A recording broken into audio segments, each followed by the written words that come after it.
అరెరెరే! Video skip చేయకండి. నేను చెప్పేది వినండి. హాయ్ అందరికీ! ఇవాళ మనం చేసుకోబోయే రెసిపీ నాటుకోడి కర్రీ చేసుకుందామా? కుక్కర్ ప్రీహీట్ అయ్యాక 3 టేబుల్ స్పూన్స్ ఆయిల్ వేసుకోండి. ఆయిల్ వేడెక్కిన తర్వాత ఆనియన్స్ వేసుకోండి. బాగా కలపండి సాఫ్ట్ అయ్యేంత వరకు. 4-5 పచ్చిమిర్చి చీలికలు, కొద్దిగా సాల్ట్ వేసుకొని బాగా మిక్స్ చేయండి. బ్రౌన్ కానవసరం లేదు. ఈ టైంలో నాటుకోడి కడుక్కున్నాం కదా, ఆ నాటుకోడి కూరని వేసుకొని బాగా మిక్స్ చేయండి. మిక్స్ చేసి మూత పెట్టి వాటర్ ఎవాపరేట్ అయ్యేంత వరకు పెట్టండి. వాటర్ ఎవాపరేట్ అయ్యాక మూత తీసి చూడండి. 1.5 టేబుల్ స్పూన్ అల్లం వెల్లుల్లి పేస్ట్, 1 టేబుల్ స్పూన్ పసుపు వేసుకొని బాగా మిక్స్ చేయండి.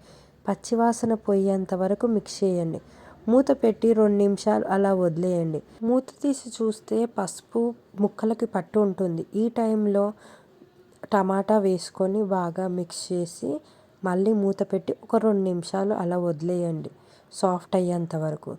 మూత తీసి 1.5 టేబుల్ స్పూన్ కారం, తగినంత సాల్ట్, కొత్తిమీర, పుదీనా కొద్దిగా వేసుకొని బాగా మిక్స్ చేయండి. మిక్స్ చేసిన దాంట్లో 1.5 టేబుల్ స్పూన్ ధనియాల పొడి, 1 టేబుల్ స్పూన్ దిల్బర్ గరం మసాలా వేసుకున్నాను ఇక్కడ. వేసుకొని బాగా కలపండి. కలిపాక 1-2 నిమిషాలు మూత పెట్టి అలా వదిలేయండి. కారం ముక్కకి పడుతుంది. మూత తీసి చూడండి. చూసి అందులో మీకు కావాల్సినంత వాటర్ వేసుకోండి. కుక్కర్ విజిల్ పెట్టండి. 1-2 విజిల్స్ వచ్చాయంటే నాటుకోడి పులుసు రెడీ అయిపోయినట్టే. బాయ్.